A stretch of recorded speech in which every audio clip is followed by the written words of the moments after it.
Guys, तो आज हम बात करने वाले हैं बीटेक के बाद क्या क्या कर सकते हैं। ये बहुत बड़ा प्रश्न है।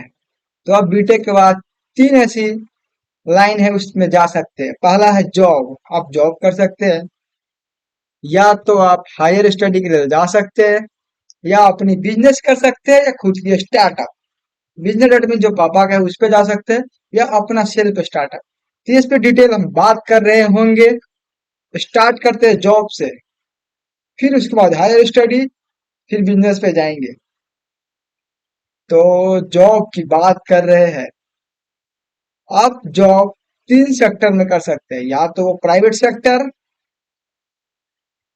या पब्लिक सेक्टर पीएसयू के अंदर आते हैं, या गवर्नमेंट सेक्टर।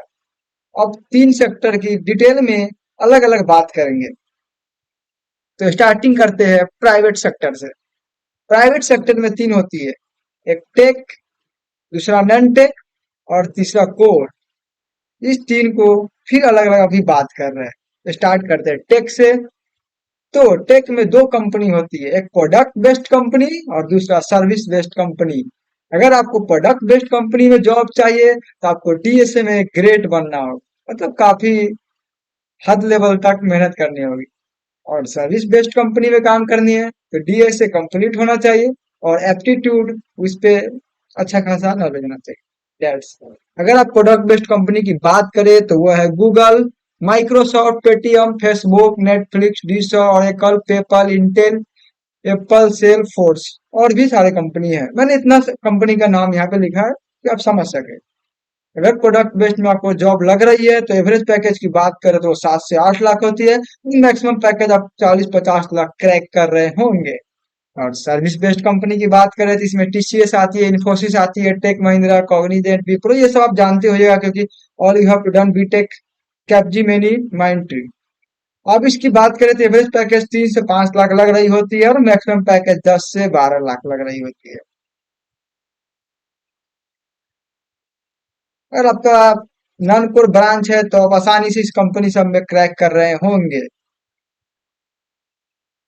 तब हम बात करें नॉनटेक और कोर की, ये प्राइवेट सेक्टर में आ रही थी। तो नॉनटेक की अगर आप बात करें तो आपको कंसल्टेंटिंग मैनेजमेंट, अगर इसके लिए आपको कम्युनिकेशन स्किल अच्छा होना चाहिए, मैनेजमेंट आपका अच्छा होना चाहिए, किसी से को आप बात करके आप मोटिवेट कर ले।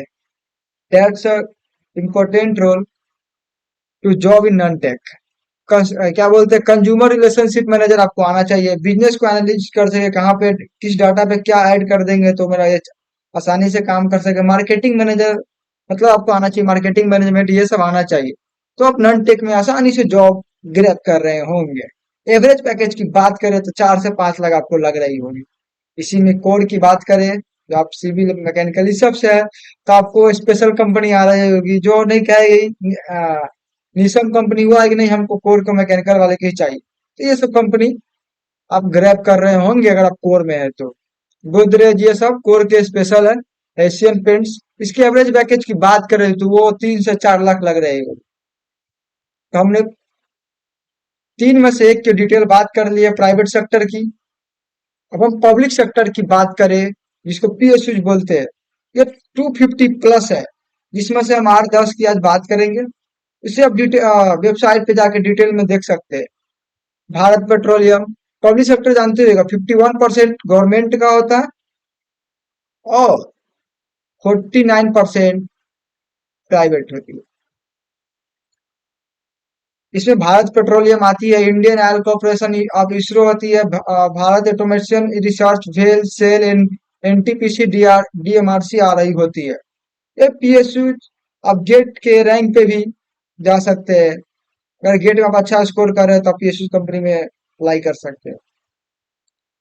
अगर हम बात करें गवर्नमेंट सेक्टर की तो सबसे वो है टॉप लेवल की बात करें तो वो है UPSC. Student third year fourth year से स्टार्ट कर देते हैं यूपीएससी की प्रिपरेशन, जिससे आईएएस बन सके। एसएससी सीजीएल की बात करें इंस्पेक्टर बनने के लिए भी थर्ड फोर्थ ईयर से स्टूडेंट तैयार करते हैं। State PCS, public sector banking, IBPS होती है, एसबीआई के एग्जाम, एसबीआई का अलग एग्जाम ले रही होती है अपने जॉब के लिए। फिर एग्जीक्यूटिव मैनेजर, इंजीनियरिंग में असिस्टेंट।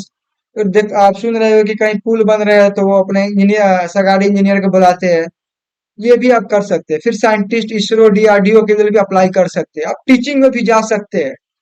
जनरली यहाँ पे बहुत जाते हैं।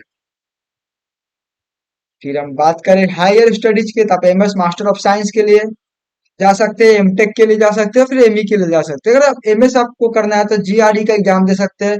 और अगर आप जब भी आप एमएस की बात करें तो टीचर से बात करते, पेरेंट्स से बात करते, तो माइंड में जरूरत है कि हमें अब्रॉड जानी है, फॉरेन जानी है, और उसके लिए आपको टोफल की एग्जाम भी देने पड़ेगी। इंग्लिश स्पोकन की एग्जाम है, इससे आपको इस एग्जाम को पास इसलिए करना पड़ता है क्योंकि आप इंग्लिश को दूसरे कंट्री में जा रहे हैं तो वहाँ की इंग्लिश आप ग्रैब कर पा रहे हैं कि नहीं, इसलिए टोफल की एग्जाम होगी। फिर आप इसमें टॉप कॉलेज की बात करें, आईआईटी भी आईटी होती है। अगर अपना इंडिया की बात करें, आईआईटी भी आईटी, अगर अब्रॉड गए तो वहाँ के आप अलग कॉलेज देख सकते हैं वेबसाइट। ठीक है, आप एमटेक की बात करें तो गेट फिर अदर एग्जाम के भी थ्रू एमटेक कर सकते हैं। अगर ये सब आप कर रहे हैं तो आपका प्लेसमेंट काफी बढ़ने वाली है। टॉप कॉलेज की बात करें एमटेक की, तो आईआईटी, एनआईटी, आईएससी, आईएसआई से आप कर सकते हैं एमटेक। ये सब अच्छे कॉलेज, अगर आप यहाँ से कर रहे हैं एमटेक तक, अच्छे जॉब ग्रैब कर रहे होंगे। एमई का बात करें, मास्टर्स ऑफ इंजीनियर की, तो टैंसेट की एग्जाम दे सकते हैं, आप गेट का एग्जाम दे सकते हैं। इसकी टॉप कॉलेज की बात करें तो IIT bits Pilani, Jadavpur, NSIT और भी कॉलेज है, लेकिन ये टॉप कॉलेज की हमने डाटा यहाँ पे कलेक्ट की। फिर हम बात करें पीएचडी की, थी जनरली 3 से 9 साल की कोर्स होती है। ये इसकी एवरेज पैकेज बहुत सारे वेरियस फैक्टर पर डिपेंड करती है। अगर आप पीएचडी की बात करें तो आप बीटेक के बाद भी डायरेक्ट पीएचडी में एंट्री ले सकते हैं। इसके लिए आपको अपने प्रोफेसर के साथ कुछ जॉब किए होंगे, आईआईटी एनआईटी के कुछ प्रोफेसर से आपको ग्रैब होना चाहिए, मतलब उससे कुछ टॉप टेक होना चाहिए, तो आप बीटेक के बाद डायरेक्ट पीएचडी कर सकते हैं। ये रेयर केस में मिलती है, सबको नहीं मिल पाती है। एमबीए और पीएचडी की बात करें तो अगर आप ये नहीं है, सब बोलते हैं कि आपका नानपुर ब्रांच है, सीएसआईटी है, तभी आप अच्छे पैकेज ग्रैब कर रहे होंगे, ऐसा नहीं है। अगर आप एमबीए कर लेते हैं तो भी आप एक अच्छे प्लेसमेंट ले रहे होंगे। एग्जाम अगर एमबीए के अगर एग्जाम की बात करें तो वो कैट की होती है, आईएम अहमदाबाद, बेंगलोर, कलकत्ता के भी, एफएमएस, एक्सएलआर, आईएसबी, जेबीआईएमएस। अगर इसकी एवरेज पैकेज की बात करें तो 9 से 15 लाख, ये ग्रेट मतलब बिग ह्यूज अमाउंट है। तो आपको समझ में आ गई होगी। किसी भी पॉइंट पे आपको डाउट लगे तो आप कमेंट में जरूर कर बताइएगा, उस पर हम डिटेल बात करेंगे। Thank you to all. Okay bye.